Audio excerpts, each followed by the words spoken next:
You won't be inclined to make all the necessary changes if you don't make critical mistakes. Mistakes that cost you way more than just money. Mistakes that involve the deprecation and mortification of your very own dignity to the point where you'll eventually and inexplicably hate yourself for adhering to such ghastly life principles. Very few things hurt more than the realization that came from the dire consequences of your ineptness and foolishness within your own autonomy or self-governance. You can blame your parents for failing to teach you all the fundamentals of the human autonomy necessary for you to navigate this unforgiving world, or for them in inducing you the soft, sugar-coated, suboptimal rulebook that does not allow you to adapt accordingly. Regardless, it is still your responsibility to bear in order to acknowledge and eventually correct those mistakes to allow you to come out of that poisonous, treacherous, and detrimental flower pit that is being a nice guy. Nice guys will always be the ones that are the most existentially miserable, and it's because, number one, they morph themselves according to other people's opinions of them. Nice guys try their very best to satisfy others' point of view because even though they secretly have their own, they are afraid to virtually express them due to the dreadful fear of rejection, ridicule, and abandonment. They muster themselves to passionately agree with everything anyone that they consider superior to them in order to earn their approval, which in this case, literally everyone.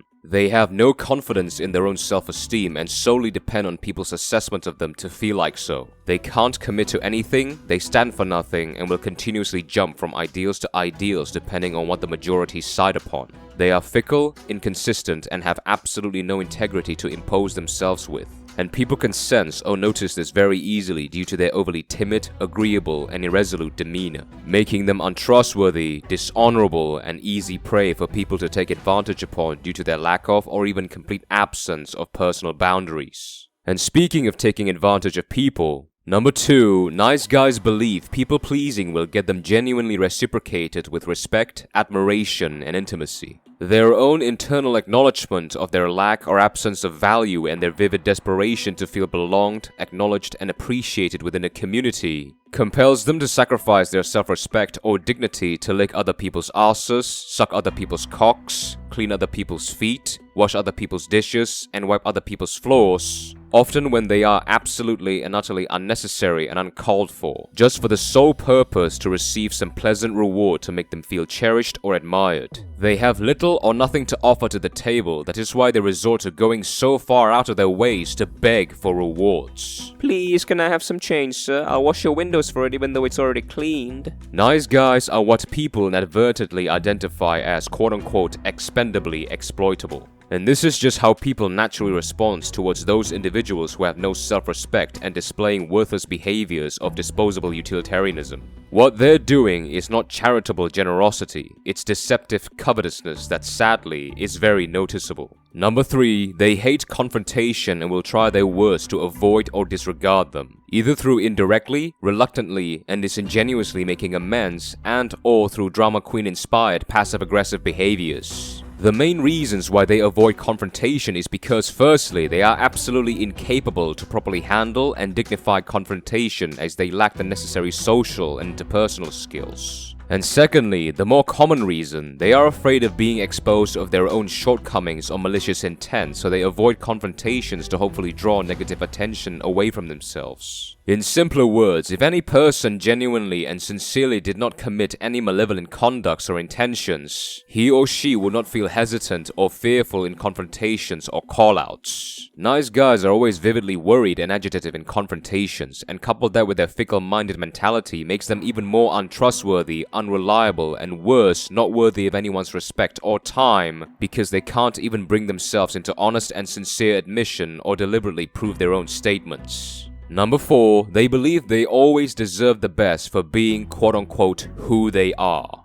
I mean, we all know today we're constantly told that we are loved no matter what, that we all deserve the best regardless of how dire our circumstances are, that the world owes us the gratifications that we are bound to receive in this life. And let's be honest, nice guys buys into all of this superstitious nonsense, aka the victim mentality. Because literally no one appreciates them, wants to be their friend, or even wants to be in a relationship with them. Both the shortcomings we possess and the circumstances we are suffering from are usually what we tend to egotistically, extensively, and ignorantly justify as a blessing. Nice guys say that they're being quote-unquote who they are, but what they actually are what society implied or imposed them to be like for the moment. And even if they're actually who they say they are not desirable, appreciable, and aspirational to the evolution of humanity. Because again, a man with no self-respect, dignity, and integrity is a man without valuable and productive character. No matter how much you like to become unapologetic, people will further despise you. Understand the difference. If you are literally inadequate for anything productive or desirable, your dismissal towards criticisms will add further to your already dire reputation.